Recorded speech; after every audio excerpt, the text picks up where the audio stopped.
नमस्कार दोस्तों, आप सभी के स्टडी फॉर यूपीएससी पीसीएस में स्वागत है। 71 BPSC mains current affair revision का यह तीसरा वीडियो होगा। पहले और दूसरे वीडियो को हमने अपलोड कर दिया है, उसके पीडीएफ भी मैंने शेयर कर दिए हैं। नहीं, सेकंड वीडियो का पीडीएफ शेयर बाकी है, वो ध्यान से निकल गया था, मैं अभी कर दूंगा। इस वीडियो के बाद आपको वो पीडीएफ मिल जाएगा। इसका पीडीएफ आपको कल मिल जाएगा। एक दिन बाद करके सारा पीडीएफ भी दे देता हूँ। स्टडी फॉर यूपीएससी पीसीएस जो चैनल है वहाँ पर सारे पीडीएफ मैं देता हूँ, फ्री ऑफ कॉस्ट है, आप जरूर डाउनलोड कर सकते हैं वहाँ से। आज कौन कौन से टॉपिक पढ़ेंगे, एक और टॉपिक है यहाँ पर, मदर ऑफ ऑल डील भी है। वन हेल्थ दृष्टिकोण को समझेंगे। जनवरी में चर्चा में था और WHO की जो प्रमुख है, भारतीय महिला है, उन्होंने वन हेल्थ दृष्टिकोण की चर्चा की थी। सरकार ने भी इसको लेकर के योजनाएं शुरू की थी, इसलिए यह चर्चा में है, इसको हम लोग देखेंगे। पैक्स सेलिका और भारत का समावेशन, गी इकॉनमी, विकास और श्रमिक सुरक्षा, orange economy and mother of all deal अर्थात भारत और EU का जो ट्रेड डील साइन हुआ है उसे भी हम लोग पढ़ेंगे। एक एक करके शुरू करते हैं। डिटेल में थोड़ा सा होगा वीडियो, इसलिए वीडियो को अंत तक देखना आपके लिए थोड़ा सा मुश्किल होगा, क्योंकि लंबा वीडियो होता है और इंटरटेनिंग भी नहीं होता है, केवल कंटेंट होता है, हंसी मजाक जोक वगैरह नहीं होते हैं। वन हेल्थ दृष्टिकोण क्या है, देखिए क्यों चर्चा में था। WHO की पूर्व प्रमुख हैं वैज्ञानिक डॉक्टर सौम्या स्वामीनाथन ने भारत में सार्वजनिक स्वास्थ्य और पर्यावरण के परस्पर संबंधित मुद्दों के समाधान के लिए स्वतंत्र नियामक एजेंसी वन हेल्थ दृष्टिकोण पर आधारित की आवश्यकता पर बल दिया। उन्होंने डॉक्टर सौम्या स्वामीनाथन हैं, ये WHO के पहले चीफ साइंटिस्ट रही हैं। कोरोना जैसे काल में भी इन्होंने लीड किया WHO को। फिलहाल भारत में यह टीबी उन्मूलन कार्यक्रम की प्रमुख जो है वो यही है। कुछ दिन पहले ही टीबी दिवस ही मनाया गया बंधुओं। दुनिया में सबसे अधिक टीबी पेशेंट में से हमारे यहाँ भी मौजूद हैं। टीबी कई प्रकार के होते हैं, फेफड़ों का भी होता है, बोन का भी होता है इत्यादि। अभी उस पर हम लोग नहीं जाएंगे। इन्होंने कहा कि वन हेल्थ दृष्टिकोण होना चाहिए भारत में। वन हेल्थ का क्या तात्पर्य होता है, तो एक छोटा सा वेन डायग्राम टाइप का है, उसे आप देखेंगे तो आपको समझ में आ जाएगा। ये ह्यूमन हेल्थ है, 3 का एक जगह हमने यूनियन किया हुआ है। ये एनिमल हेल्थ है और ये क्या है, इन्वायरमेंटल हेल्थ। तो ये तीनों का जो क्रॉस का सेक्शन होगा, देखिए ये हिस्सा है जहाँ पर ये तीनों ही मिल रहे हैं, इसी को वन हेल्थ कहा जाता है। यानी कि देश में जितने जंतु, जीव जंतु, जानवर हैं, पशु पक्षियाँ हैं, उनके हेल्थ का अगर हम ध्यान रखेंगे, इन्वायरमेंट हमारा सही होगा और ह्यूमन हेल्थ का भी हम ध्यान रखेंगे, तब जाके हम संपूर्ण रूप से स्वस्थ एक वन हेल्थ के अप्रोच को अपना पाएंगे। वन हेल्थ का तात्पर्य है कि केवल दवाई और हॉस्पिटल से आप हेल्थ को सिक्योर नहीं कर सकते हैं। आपको अपने इन्वायरमेंट को साफ रखना पड़ेगा, आपको देश के विविधता, डाइवर्सिटी, हर चीज़ को ध्यान में रखना पड़ेगा, तब जा कर के ही आप कंप्लीट रूप से स्वस्थ हो पाएंगे, कंप्लीटली हेल्दी हो पाएंगे। तो इस हेल्दी समाज के निर्माण के लिए बहुत आवश्यक है कि इन तीनों का जो यूनियन का पॉइंट है उसे हम अपनाएं, इसे वो अपनाएं हम, और इसे ही क्या कहा है उन्होंने, वन हेल्थ अप्रोच। एक ऐसा अप्रोच जिसमें इन्वायरमेंट को भी ध्यान में रखा जाता है, जिसमें जूनोटिक अर्थात एनिमल्स को भी ध्यान में रखा जाता है, और ह्यूमन हेल्थ तो है ही। इन तीनों के हेल्थ के अप्रोच को जब हम साथ में लेकर के चलते हैं भाइयों बहनों, तो उसे वन हेल्थ अप्रोच का नाम दिया जाता है। बहुत ही मॉडर्न अप्रोच है ये, आजकल के समय का अप्रोच है।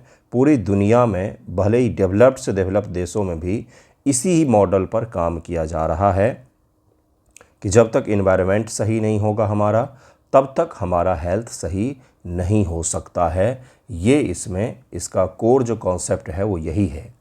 वन हेल्थ दृष्टिकोण क्या है, एक समग्र दृष्टिकोण है, ज़्यादा वाइड है, ज़्यादा बड़ा है। यह दृष्टिकोण जो है, समग्र का तात्पर्य यही होता है, मनुष्यों का स्वास्थ्य, जानवरों के स्वास्थ्य और हमारे साझा पर्यावरण के स्वास्थ्य से घनिष्ठ रूप से जुड़ा हुआ है। क्योंकि मानव जो है, कल तक तो इसी जंगल, जीव जंतु समाज का हिस्सा था। ये 2-4 हज़ार वर्ष पहले हम इस समाज से अलग होकर के खुद को सर्वश्रेष्ठ बना पाए हैं। इसलिए जब तक संपूर्ण समाज स्वस्थ नहीं होगा, तो केवल इंसानों को स्वस्थ हम नहीं रख सकते हैं। यही है वो दृष्टिकोण जो इसका हमें आगे लेकर के जाना है। यह विभिन्न रोग, विशेषकर जूनोटिक रोग जैसे कोरोना वायरस, जूनोटिक है, जैसे निपाह वायरस जूनोटिक है, जैसे मलेरिया जैसी चीज़ें जानवरों के द्वारा ख़राब एनवायरनमेंट में फैलाए जाते हैं। तो ये जो है इसे हमें ध्यान में रखना है। निपटने के लिए मानव चिकित्सा, पशु चिकित्सा, पर्यावरण विज्ञान को एकीकृत करना है। बहुत ही शानदार सा यह लाइन है, इसे ज़रूर याद रखिएगा। One health is a holistic approach recognising that human health is closely connected to the health of animal and our shared environment. जिस इन्वायरमेंट को मानव और पशु शेयर करते हैं उन दोनों से हमारा हेल्थ जुड़ा हुआ है। अब दृष्टिकोण आपको समझ में आ गया होगा, तो फिर आप राष्ट्रीय वन हेल्थ मिशन को समझ जाएंगे। दृष्टिकोण के बाद से अब इसी दृष्टिकोण को अपने हेल्थ सिस्टम में लागू करने हेतु भारत सरकार ने एक मिशन लॉन्च किया जिसको नाम दिया गया नेशनल वन हेल्थ मिशन। अब तो आपको केवल नाम मैंने बता दिया है ना, तो आप योजना की आधी चीज़ें आपने गेस कर लिया होगा कि क्या क्या हो सकता है। ठीक है, ऐसे ही पढ़ा जाता है। इस दृष्टिकोण को धरातल पर उतारने के लिए भारत सरकार ने राष्ट्रीय वन हेल्थ मिशन लॉन्च किया कि इसका उद्देश्य एकीकृत रोकथाम, रोग नियंत्रण, महामारी की तैयारी के लिए विभिन्न मंत्रालय, स्वास्थ्य, पर्यावरण और पशुपालन जनरली एनिमल हस्बेंड्री जो है एग्रीकल्चर का भाग माना जाता है। तो इन तीनों के मंत्रालयों को समन्वय करके हम विभागों को एक साथ मंच पर लाना है ताकि हम वन हेल्थ जो अप्रोच है इसे प्राप्त कर सकें, जिसमें स्वास्थ्य हो सही, इन्वायरमेंट सही हो, हमारे आसपास के पशु भी सही हो। इसकी आवश्यकता क्यों? तो जूनोटिक रोग बहुत ज़्यादा फैल रहे हैं, जैसे कोविड-19, निपाह वायरस, इबोला, रेबीज इत्यादि। अभी मैंने मलेरिया का एक उदाहरण दिया, ऐसे तमाम तरीके के और भी ज़्यादा। SARS-CoV-19 है, अलग अलग जो है, SARS-CoV एक 2000 है ईस्वी का, वो भी है। तो ये सारी की सारी बीमारियां जो हैं ये कहाँ से आई हैं? तो जेनेटिक ओरिजिन है इनका, जानवरों से मनुष्यों में यह फैला है। तो इसको ज़रूर ध्यान रखें। पहला तो ये कारण है रोगाणुरोधी प्रतिरोध, एंटी माइक्रोबियल रेसिस्टेंस हमारे शरीर में बनता जा रहा है। पशुपालन और मुर्गी पालन में गायों को दूध निकालने से पहले टीका मार देते हैं, मुर्गियों के दाना में एंटीबायोटिक मिला देते हैं, फिश के फूड में, फिश का जो फीड होता है उसमें एंटीबायोटिक मिला देते हैं। और हम जब उस मुर्गी, फिश और इत्यादि चीज़ों को आप ग्रहण करते हैं, उस दूध को पीते हैं, तो सारा एंटी माइक्रोबियल जो रेसिस्टेंस है, एंटी बैक्टीरियल रेसिस्टेंट जो है वो आपके शरीर में बनने लग जाता है, जिससे आपके शरीर पर एंटीबायोटिक काम ही नहीं करेगा। इस एंटीबायोटिक दवाओं के अत्यधिक उपयोग से सुपर बग पैदा हो रहे हैं, एक ऐसा बग जिस पर कोई दवा काम ही नहीं करता, जो पर्यावरण के माध्यम से मनुष्यों को संक्रमित करते हैं। वन हेल्थ इसके समाधान के लिए बहुत ज़रूरी है, इसलिए भी आवश्यक है वन हेल्थ का अप्रोच। पहला जेनेटिक, दूसरा है एंटी जो बैक्टीरियल रेसिस्टेंस है वो हमारे बीच में बन रहा है।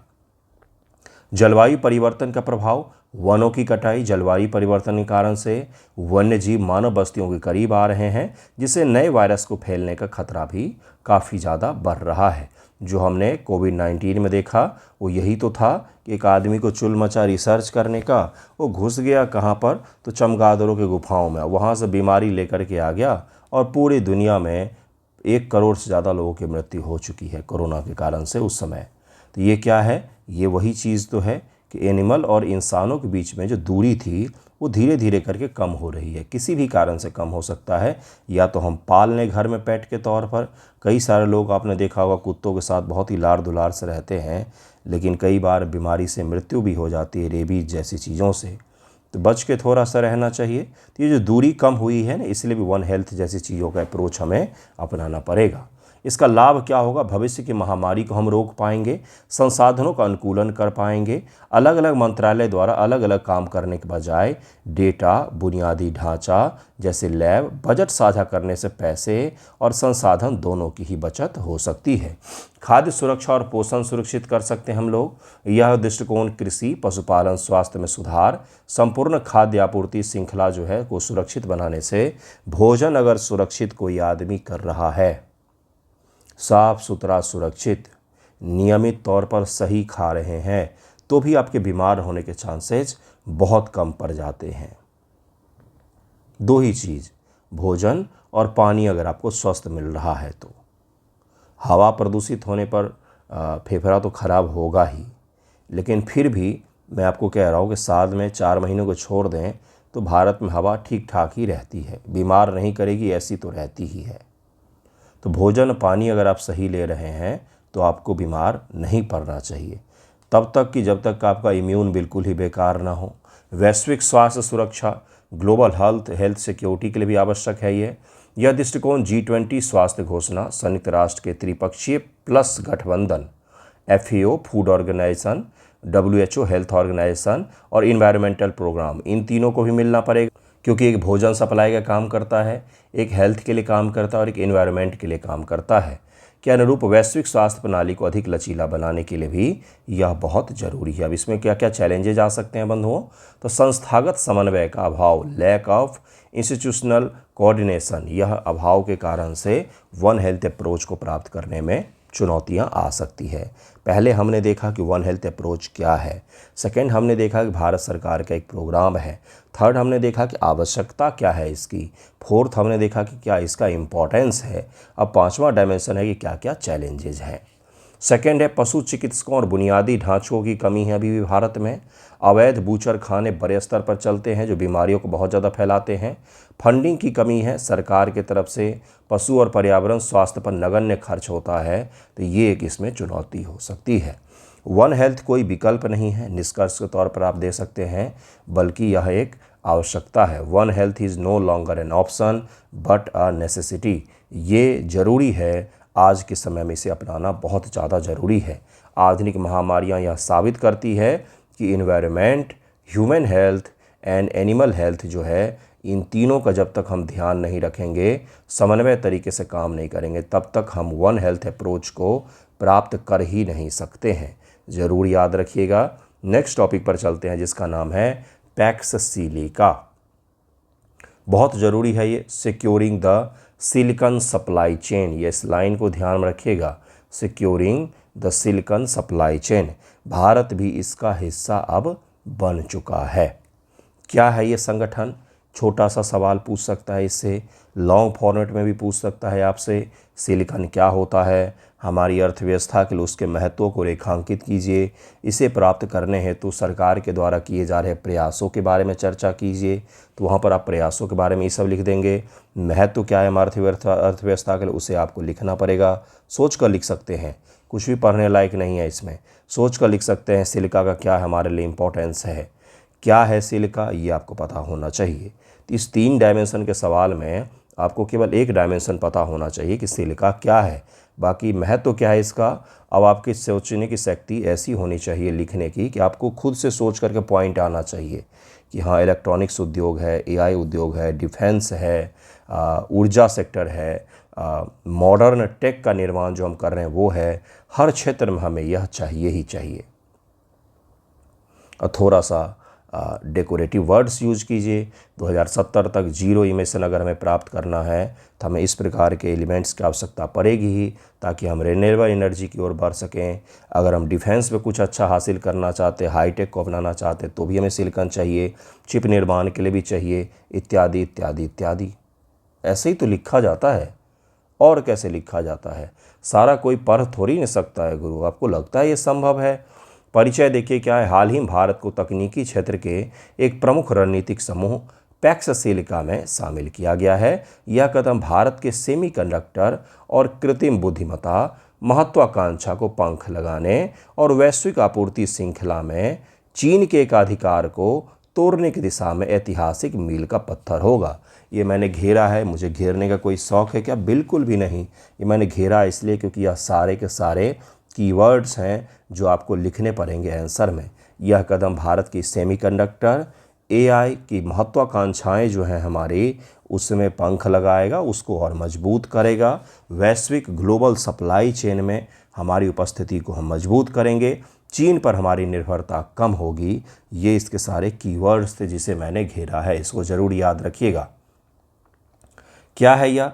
पैक्स सिलिका अमेरिका का नेतृत्व बना 9 प्रमुख तकनीकी देशों का एक विशेष गठबंधन है। आवाज़ थोड़ी सी धीमे आ रही होगी, बहुत ज़्यादा गला ख़राब हो रखा है मेरा। बहुत अजीब मौसम है, बरसात जैसा मौसम हो रखा है, इसलिए कभी धूप कभी पानी, तो गला ख़राब हो गया है मेरा। इसमें अमेरिका, जापान, दक्षिण Korea, Netherland, UK, Israel, UAE, Australia और सिंगापुर शामिल हैं। क्या सभी सदस्य देशों के नाम याद होने चाहिए? नहीं। अगर आपको 2-4 भी याद हैं तो ईटीसी लगा दीजिए और बात ख़त्म। ईटीसी का मतलब एंड ऑफ थिंकिंग कैपेसिटी। चलिए आगे बढ़ते हैं। मुख्य उद्देश्य क्या है? इसका मुख्य लक्ष्य भविष्य की तकनीकों, विशेष रूप से सेमीकंडक्टर चिप्स और कृत्रिम बुद्धिमत्ता के लिए एक लचीली, सुरक्षित, क्या क्या कहा जा रहा है, स्पेशली सेमीकंडक्टर चिप्स के लिए क्या क्या, तो फ्लेक्सिबल, रिजिलेंट एंड सिक्योर, नवाचार संचालित वैश्विक आपूर्ति श्रृंखला हमें बनाना है। यही इसका मुख्य उद्देश्य है कि सेमीकंडक्टर और एआई के लिए जो चिप चाहिए होगा उसमें सही तरीके से हमेशा सप्लाई होता रहे, किसी एक देश पर निर्भरता ना बने, लचीला हो, सुरक्षित हो और नवाचार संचालित हो। यह सप्लाई चेन न कि पॉलिटिकल आइडियोलॉजी से संचालित हो। चीन पर निर्भरता को कम करना, यह गठबंधन चाइना प्लस वन रणनीति का हिस्सा है। इसका उद्देश्य है क्रिटिकल मिनरल्स के प्रसंस्करण और चिप निर्माण में चीन के एकाधिकार को कम करना, यह इसका बहुत बड़ा उद्देश्य है। तकनीकी और भू राजनीतिक सुरक्षा भी है। पैक्ससील का लैटिन शब्द पैक्स का अर्थ शांति है, का मानना है कि 21वीं सदी में राष्ट्रीय सुरक्षा और वैश्विक शांति काफ़ी हद तक सिलिकॉन चिप्स की सुरक्षित आपूर्ति पर निर्भर करेगा। इसलिए भी यह बहुत ज़्यादा ज़रूरी है कि तकनीक और भू राजनीतिक सुरक्षा हो। एमएसपी के साथ तालमेल, खनिज सुरक्षा साझेदारी, मिनरल सिक्योरिटी पार्टनरशिप का यह एक पूरक गठबंधन है जो यह सुनिश्चित करता है कि तकनीक के लिए आवश्यक खनिज, सुरक्षित खनन और रिसाइकलिंग होता रहे। भारत का प्रवेश इंडो पैसिफिक इकोनॉमिक फ्रेमवर्क और हालिया भारत एआई इम्पैक्ट समिट 2026 के माध्यम से भारत का इस एलीट ग्रुप में प्रवेश वैश्विक तकनीकी व्यवस्था में भारत के बढ़ते कद को दर्शाता है। ये लाइन जरूर लिखिएगा। इसका महत्व क्या है? इंडिया के सेमीकंडक्टर मिशन को बढ़ावा देगा। भारत सरकार का सेमीकंडक्टर मिशन चल रहा है। अगर आपने इस पर आंसर राइटिंग नहीं की है तो करके रख लीजिए। मैंने करवाया हुआ है अपने जो 71 वाले ग्रुप में। अब तो बंद हो गया सारे ग्रुप 71 वाला, लेकिन मैंने करवाया हुआ था 71 वाले दोनों ग्रुप में। तो सेमीकंडक्टर मिशन जो है वो आपको याद रहना चाहिए कि इंडिया सेमीकंडक्टर मिशन क्या है, हमारे क्या क्या लक्ष्य हैं, कितनी फंडिंग की जाती है, ये सब याद होना चाहिए गुरु, इसको नहीं भूलना है। तो $10 बिलियन के इंडिया सेमीकंडक्टर मिशन को इस गठबंधन से भारी तकनीकी हस्तांतरण निवेश प्राप्त होगा, जिससे स्वदेशी फैब्रिकेशन और पैकेजिंग प्लांट तेज़ी से स्थापित हो सकेंगे।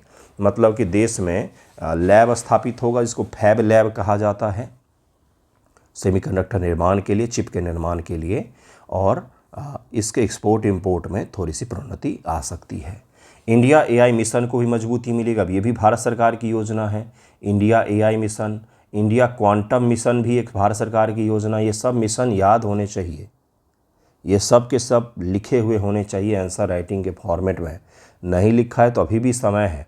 1 घंटा का टॉपिक है quantum mission, India AI mission, semiconductor mission, PLI योजना, पीएलआई 2.0 योजना, और उसके बाद से एक अभी आया है भव्या योजना। ये मेक इन इंडिया के तर्ज पर एक बहुत बड़ी योजना लाई गई मैन्युफैक्चरिंग सेक्टर को बूस्ट करने के लिए। तो भव्य योजना है, प्लग एंड प्ले मॉडल पर आधारित। आपने पढ़ा होगा, मैंने पढ़ाया भी है, इस पर भी सवाल लिखाया हुआ है। तो ये सब योजनाएं तैयार कर लीजिएगा। तो इंडिया एआई मिशन में भी यह क्या करेगा, हमें मदद कर सकता है। GPU, graphics processing unit, GPU प्राप्त करने में भी यह हमें मदद कर सकता है। महत्वपूर्ण खनिजों की सुरक्षा भी हो सकेगी। भारत का राष्ट्रीय महत्वपूर्ण खनिज मिशन काबिल, यह कंपनी है, लिथियम और कोबाल्ट जैसे विदेशी खाद्यान्नों का अधिग्रहण कर रहे हैं। इस गठबंधन से भारत को खाद्यान्नों की खोज और प्रसंस्करण वैश्विक विशेषज्ञता भी मिल सकेगी। वैश्विक मूल्य श्रृंखला में एकीकरण कर पाएंगे हम लोग। भू राजनीतिक लाभ भी मिलेगा हमें। क्वाड जैसे मंचों का हम सही से और उपयोग कर पाएंगे।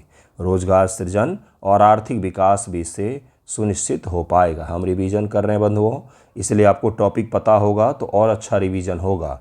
और अगर आप पहली बार पढ़ रहे हैं तो आपको थोड़ा सा ज़्यादा मेहनत करना पड़ेगा।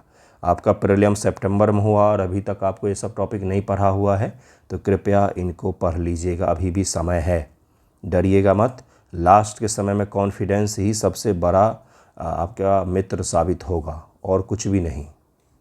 कॉन्फिडेंस रखिए और अपनी लेखन शैली पर भरोसा रखिए कि किसी क्वेश्चन के बारे में अगर एक लाइन पता होगा ना तो भी 4 पेज लिख करके आएंगे।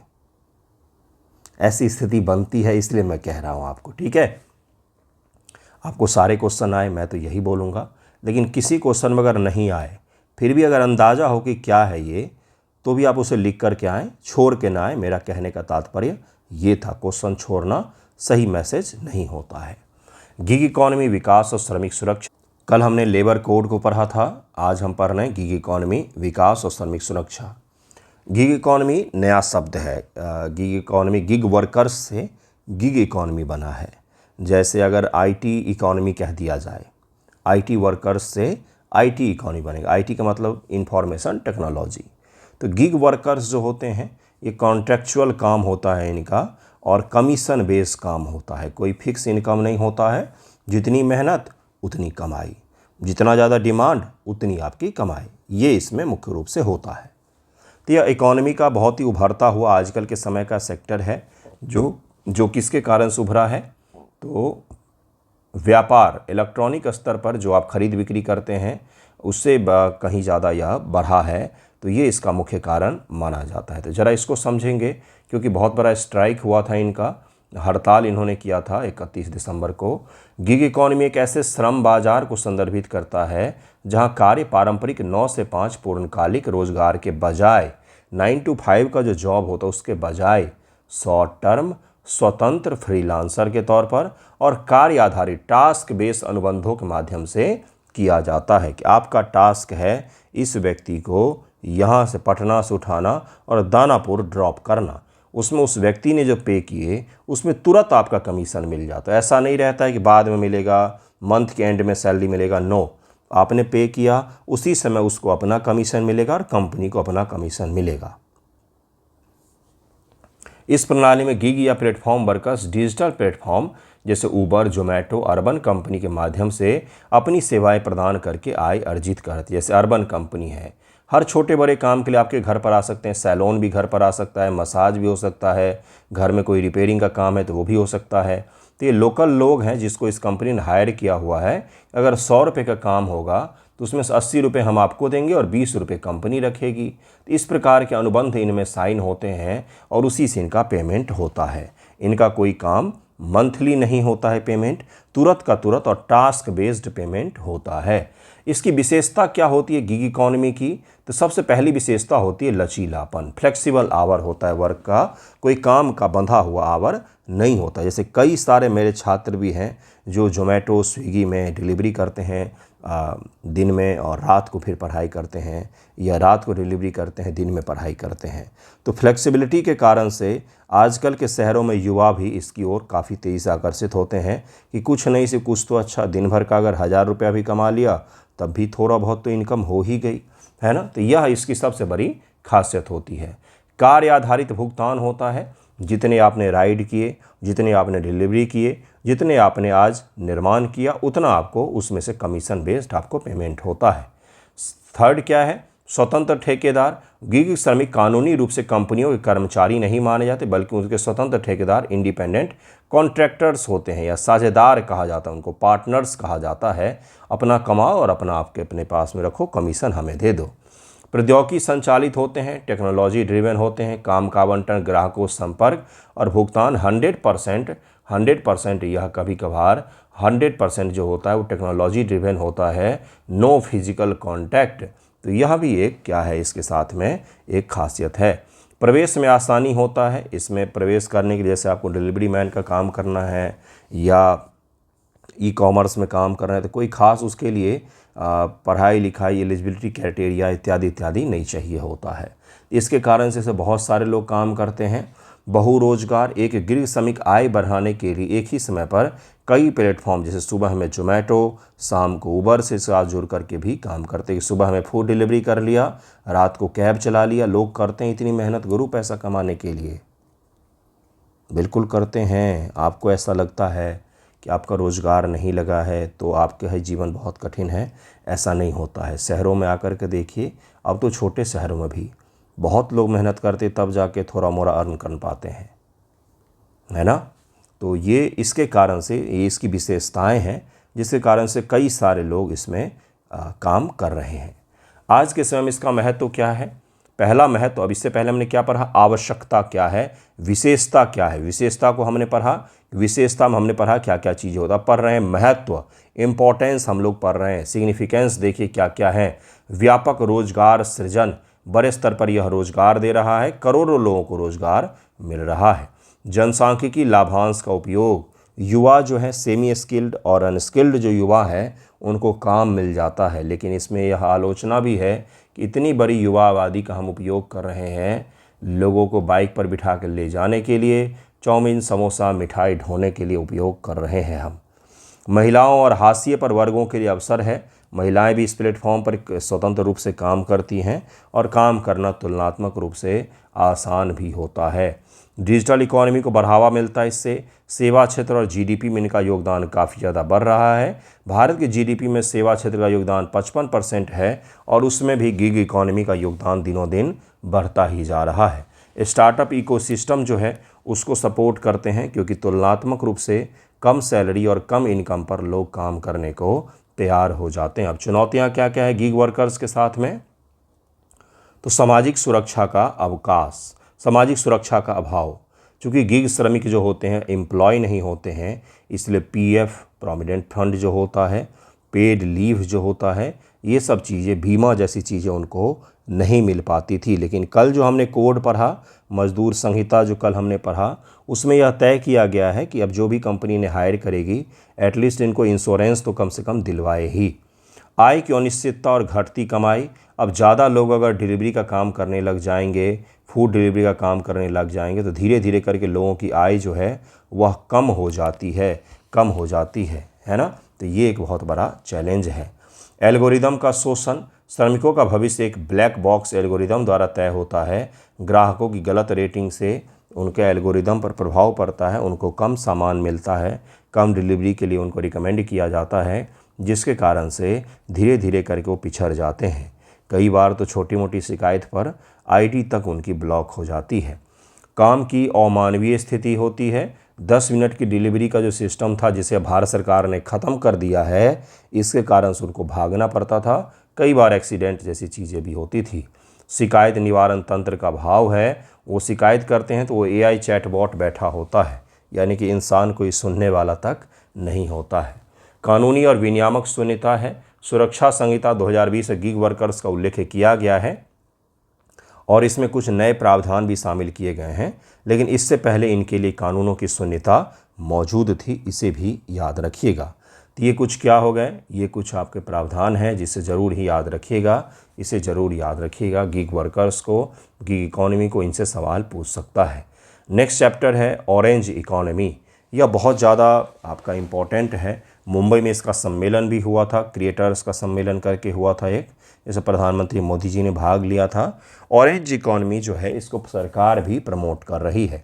2026-27 के बजट में सरकार ने स्कूल में कंटेंट क्रिएशन लैब बनाने की बात की है, जहां पर गेमिंग और कंटेंट इत्यादि का निर्माण किया जाएगा। उसकी पढ़ाई भी होगी, बच्चों को ट्रेंड भी किया जाएगा कंटेंट वगैरह के निर्माण के लिए। तो ऑरेंज इकोनॉमी दरअसल में क्रिएटिविटी से जुड़ी हुई इकोनॉमी होती है। यह एक ऐसा उत्पाद मॉडल है जहां आर्थिक मूल्य मुख्य रूप से भौतिक विनिर्माण या प्राकृतिक संसाधनों के बजाय आईपी, इंटेलेक्चुअल प्रॉपर्टी, रचनात्मक और सांस्कृतिक पूंजी से प्राप्त होता है। इसी को क्या कह दिया जाता है? ऑरेंज इकोनॉमी का नाम दे दिया जाता है। इसको क्रिएटिव इकोनॉमी भी कहते हैं और कल्चरल इंडस्ट्री भी कहते हैं, सांस्कृतिक उद्योग भी कहते हैं। इसे ज़रूर याद रखिएगा। क्या पता ऑरेंज इकोनॉमी की जगह पर आपसे कल्चरल इंडस्ट्री के बारे में सवाल पूछ ले या फिर क्रिएटिव इकोनॉमी के बारे में पूछ ले। गंगाधर जो है ना, वही शक्तिमान है, वही वाला बात है। सारे के सारे नाम एक ही है, लेकिन इसको पॉपुलर टर्म में ऑरेंज इकोनॉमी नाम दे दिया गया है। यह ज्ञान आधारित, पूरी तरह से ज्ञान और मानव कल्पना पर आधारित है, जहां विचार, आइडियाज ही सबसे बड़े संपत्ति होते हैं। एकीकरण, यह कल्चर, रचनात्मकता, क्रिएटिविटी, उन्नत प्रौद्योगिकी, टेक्नोलॉजी और इकोनॉमी का एक आदर्श संलयन है, इंटीग्रेशन है। यही यहाँ पर कहा जा रहा है कि रचनात्मकता, टेक्नोलॉजी, अर्थशास्त्र, कल्चर, इन सब का जब हमने मिक्सर तैयार किया तो ऑरेंज इकॉनमी बन करके आ गया।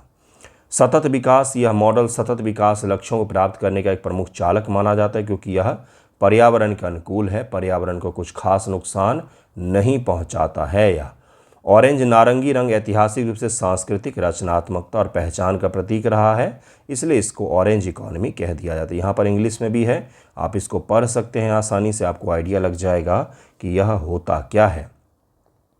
इसके प्रमुख क्षेत्र और घटक क्या क्या हैं? तो animation, visual effect, gaming, comics, extended reality, ये अर्थव्यवस्था के तेजी से बढ़ते हुए स्तंभ हैं। मीडिया मनोरंजन जैसे बॉलीवुड, टॉलीवुड, टेलीविज़न, प्रसारण, radio, digital, OTT, YouTube platform जितने आपको दिख रहे सब के सब ऑरेंज इकॉनमी है। इसके अंतर्गत प्रदर्शन कला, परफॉर्मिंग आर्ट्स, थिएटर, संगीत, साहित्य, ये सब कुछ आते हैं इसमें। डिजाइन और लाइफ स्टाइल भी इसमें शामिल है। प्रौद्योगिकी और नवाचार, सॉफ्टवेयर विकास, मोबाइल ऐप निर्माण, अनुसंधान और विकास इत्यादि भी शामिल है। विज्ञापन और मार्केटिंग भी इसमें शामिल है। ब्रांडिंग, डिजिटल मार्केटिंग और पब्लिक रिलेशन जिसको PR कहा जाता है।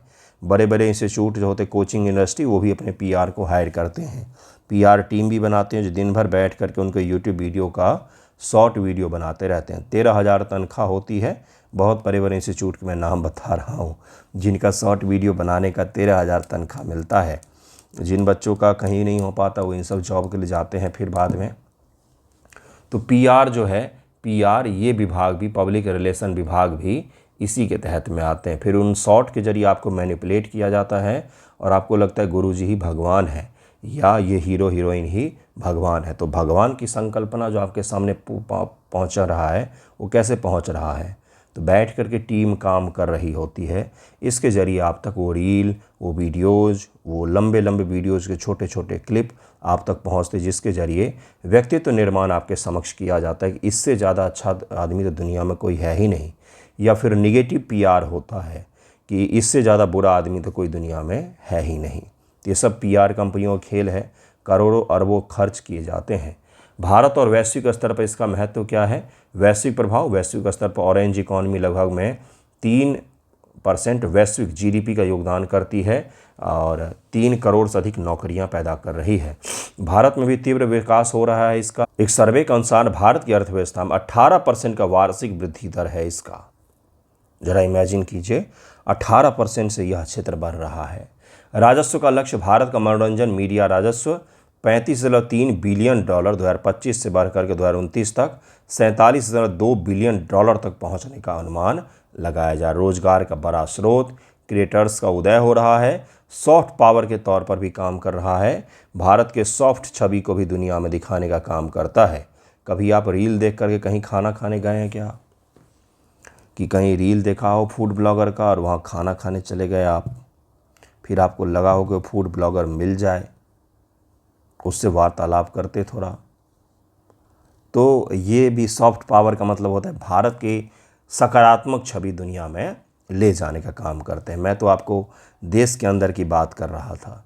तो ये चीज़ें भी याद रखिएगा, ये इसके क्या क्या हैं, ये इसके मजबूत पहलू हैं। सरकार की पहल, राष्ट्रीय AI कौशल पहल, सूचना प्रसारण मंत्रालय गूगल और यूट्यूब के साथ मिलकर AVGC क्षेत्र में 15,000 पेशेवरों को प्रशिक्षित करने के लिए इस पहल की शुरुआत की है। माई वेव्स प्लेटफॉर्म नया वैश्विक डिजिटल बाजार है जो क्रिएटर्स को सीधे खरीदारों और निवेशकों से जुड़ने की सुविधा प्रदान करता है। टीवी में उन्नत EPG, डिजिटल प्रौद्योगिकी तक पहुंच को आसान बनाने के लिए इन बिल्ट सैटेलाइट ट्यूनर के साथ उन्नत इलेक्ट्रॉनिक प्रोग्राम गाइड EPG भी शुरू किया गया है। 26-27 बजट में भी कहा गया 15,000 स्कूलों में लैब बनाया जाएगा, कंटेंट क्रिएटर्स का लैब। कार्यबल का भी लक्ष्य रखा है। बजट 2026 के माध्यम से वर्ष 2030 तक 20 लाख 2 मिलियन रचनात्मक पेशेवरों का एक कार्यबल भारत तैयार कर रहा है। World video, audio, visuals and entertainment summit पिछले वर्ष मुंबई में आयोजित किया गया था, जहां पर प्रधानमंत्री जी भाग लेने गए थे। यानी कि उद्देश्य क्या है हमारा? सब कंटेंट बनाओ, सब नाचो यहाँ पर जम के। तो ये है हमारा इसमें ऑरेंज इकॉनमी, उसका योगदान, उसके महत्व, उसके पॉइंट्स, सरकार के प्रयास, ये सारा कुछ मैंने आपको समझा दिया। इसे ज़रूर याद रखिएगा। इसमें कुछ चुनौतियाँ भी हैं जो इसका लास्ट डायमेंशन होगा, बौद्धिक संपदा की चोरी। वीडियो बनाया किसी ने, उसका चुरा लिया किसी ने, कोई चीज़ बनाया किसी ने क्रिएटिव चीज़, उसको उठा के ले गया कोई और। तो ये ऑनलाइन बहुत ज़्यादा होता है। फंडिंग का अभाव है अभी भी, कौशल की कमी है अभी भी देश में।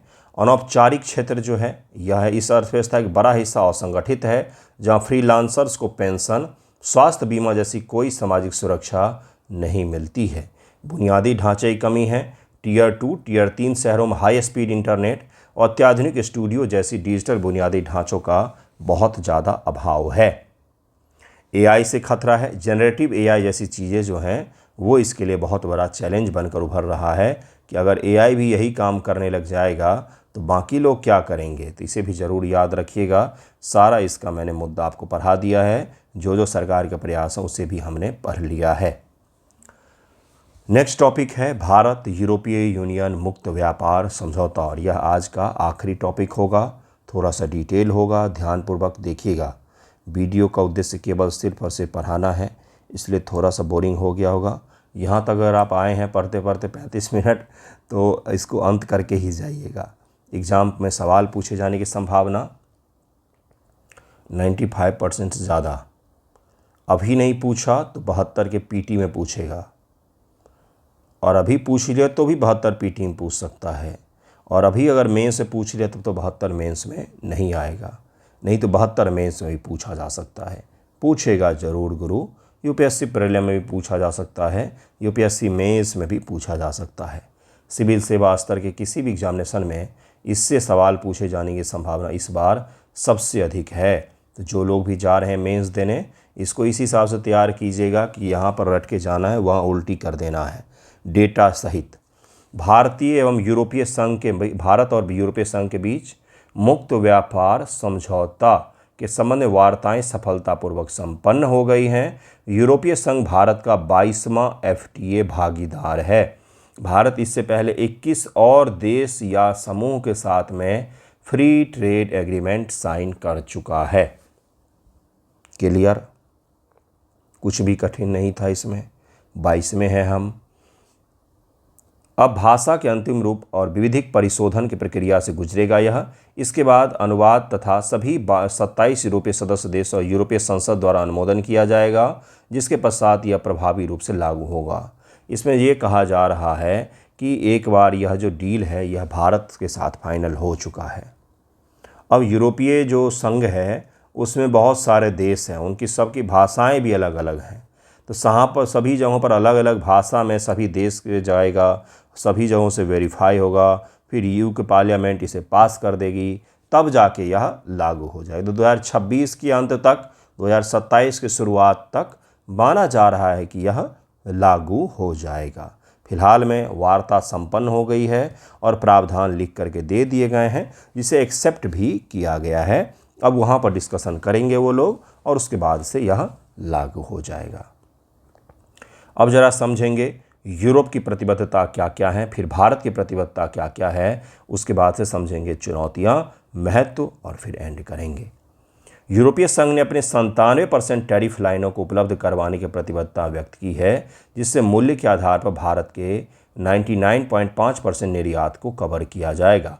यह भारत को प्राप्त अब तक की सबसे दृढ़ वरीयतापूर्ण बाजार पहुंच व्यवस्थाओं में से एक होगा। यानी कि भारत के 99.5% जो एक्सपोर्ट होंगे उस पर सहूलियत हमें मिलेगा, उस पर कम प्राइस मिलेगा, उस पर हमें पहुंच ज़्यादा मिलेगा। इससे क्या होगा, हमारे उत्पादों की जो प्रतिस्पर्धात्मकता क्षमता है वो ज़्यादा हो जाएगा वहाँ पर, जिससे हमारे उत्पाद थोड़े से सस्ते बिकेंगे। श्रम प्रधान क्षेत्रों को लाभ होगा। टेक्सटाइल इंडस्ट्री, बहुत सारे लोग काम करते हैं, खास तौर से महिलाएं। परिधान इंडस्ट्री, लेदर, शूज, समुद्री उत्पाद, रत्न एवं आभूषण, यह भारत का सबसे बड़ा एक्सपोर्ट वाले में आइटम में से एक है। खिलौना तथा खेल सामग्री जैसे रोजगार सृजन वाले क्षेत्र जिसमें बहुत ज़्यादा लोग काम करते हैं, ऐसे क्षेत्रों पर भी हमें छूट मिल रहा है। वर्तमान में ईयू में 4 से 26% शुल्क का सामना कर रहे हैं ये सारे सेक्टर, और जब यह लागू हो जाएगा तो इन सब पर शून्य हो जाएगा, 0% हो जाएगा शुल्क। तो यानी कि यहाँ अगर 100 रुपये का बना तो 100 रुपये का वहाँ पर बिकेगा, जिससे क्या होगा, हमारे उत्पाद सस्ते बिकने से वहाँ पर ज़्यादा लोग खरीदेंगे। ओके। इससे लगभग 33 अरब अमेरिकी डॉलर मूल्य के निर्यात का लाभ होने की संभावनाएं व्यक्त की जा रही है। सेवा बाजार का उदारीकरण, आईटी कंपनी, डिजिटल सेवाएं, पेशेवर सेवाएं, शिक्षा और व्यापारिक सेवाओं सहित 44 सेवा उपक्षेत्रों में बाध्यकारी प्रतिबद्धताएं की हैं, जिससे भारतीय सेवा प्रदाता सर्विस प्रोवाइडर्स जो हैं वो भी वहाँ पर सही से बिना भेदभावपूर्ण के कम शुल्कों पर काम कर पाएंगे।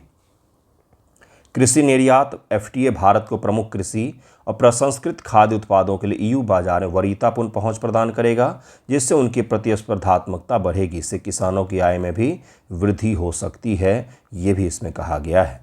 पेशेवर गतिशीलता ढांचा, एफटीए अंतर कॉरपोरेट स्थानांतरण, कॉरपोरेट के अंदर बड़े बड़े अधिकारी इत्यादि का प्रोफेशनल का ट्रांसफ़र, पोस्टिंग इत्यादि, संविदात्मक कॉन्ट्रेक्चुअल या कोई और प्रोफेशनल्स होंगे, छात्र होंगे, उन सब के लिए भी थोड़ी सी सहूलियत मिल जाएगी।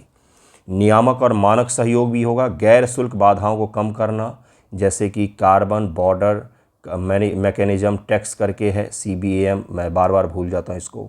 इस तरह की जो चीज़ें हैं इसको भी कम करने की संभावनाएं व्यक्त की जा रही हैं। गैर शुल्क बाधा इन्हीं को कहा जाता है कि सरकार का टैक्स नहीं है, लेकिन कुछ ऐसा रूल रेगुलेशन बना रखा है जिसके कारण से चीज़ें वहाँ पर कठिन हो जाती हैं पहुँचना। अनुरूपता मूल्यांकन की मान्यता को सक्षम बनाने, बाजार को पुनर्नियमितता बढ़ाने के लिए स्वच्छता और पादप स्वास्थ्य इत्यादि जैसी चीज़ों पर भी हमें क्या मिलेगा, थोड़ी सी सहूलियत मिल जाएगी। जैसे इसको सामान्य भाषा में समझते, बहुत ही क्लिष्ट प्रकार का सरकारी हिंदी होता है। सामान्य भाषा में कैसे समझेंगे, जैसे हमारे जो बोवाइन होते हैं, गौवंश होते हैं, कुछ वर्ष पहले वो एक खुरपका और मुंहपका रोग से प्रभावित हो गए थे, जो वायरस जनित रोग होता है। इसके कारण से हमारे मांस एक्सपोर्ट पर बहुत ज़्यादा प्रतिबंध लग गया था। रूस भी खरीदने से मना कर रहा था, EU भी मना कर रहा था, चीन भी मना कर रहा था। लेकिन अब जो है वो EU मना नहीं कर पाएगा। हम उससे बोलेंगे कि हमारे यहाँ बिल्कुल ये बीमारी है कुछ बोवाइन में, लेकिन हम उन बोवाइनों को आपको एक्सपोर्ट नहीं कर रहे हैं।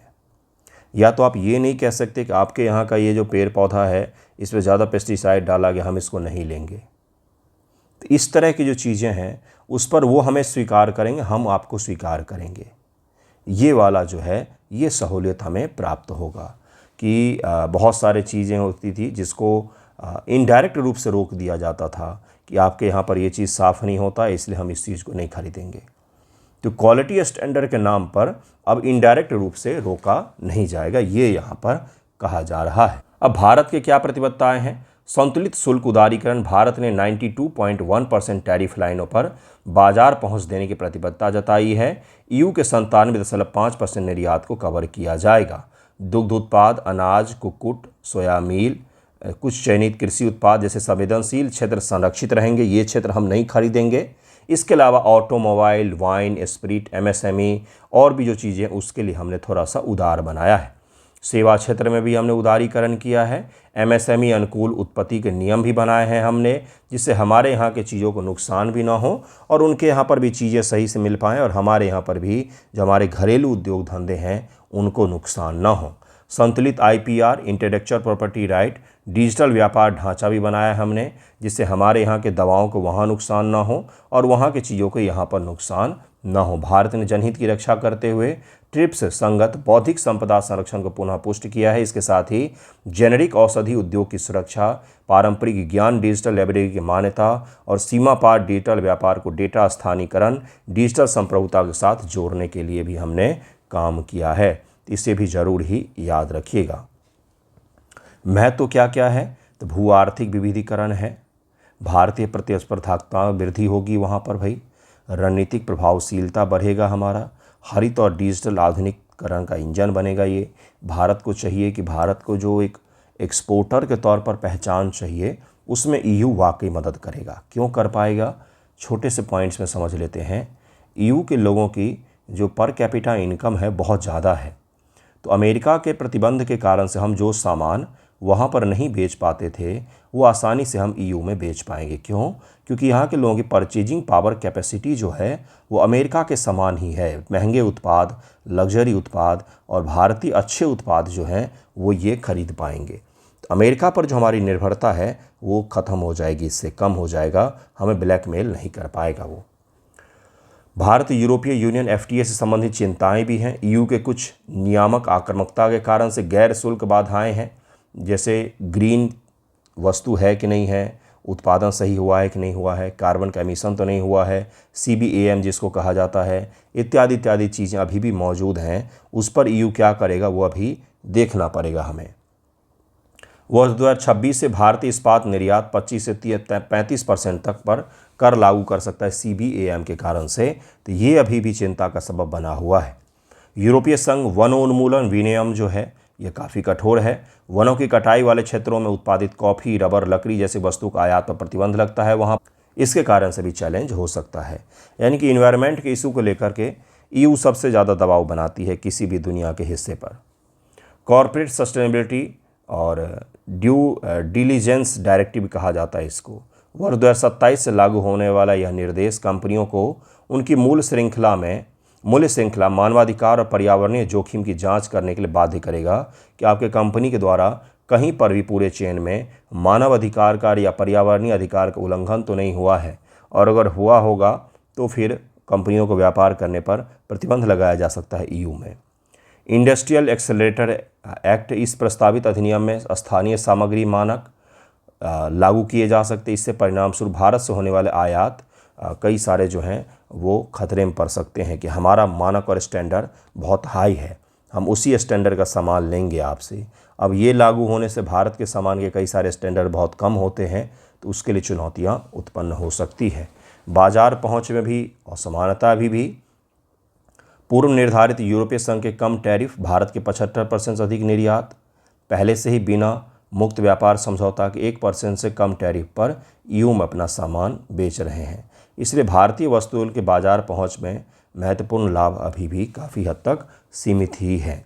हमने तो उनको दिया है और उसके तुलना में हमें अभी कम मिला है, मिल सकता है आने वाले समय में। बांग्लादेश, वियतनाम और इथियोपिया जैसे जो देश हैं इनके शून्य टैरिफ पहुँच है वहाँ पर, और बांग्लादेश और वियतनाम हमारे सबसे बड़े कंपटीटर हैं टेक्सटाइल जैसे इंडस्ट्री में। इनसे भी हमें क्या मिल सकता है, चैलेंज मिल सकता है, तो इसे भी ज़रूर ही ध्यान में रखिएगा। इन सभी हिस्सों को हमने कवर किया है कि क्या क्या इसमें प्रावधान है, क्या इसमें चैलेंजेज हैं, क्या इसके महत्व हैं, हर चीज़ को हमने पढ़ा है। आज का वीडियो यहीं पर एंड करते हैं। धन्यवाद आप सभी का वीडियो देखने के लिए।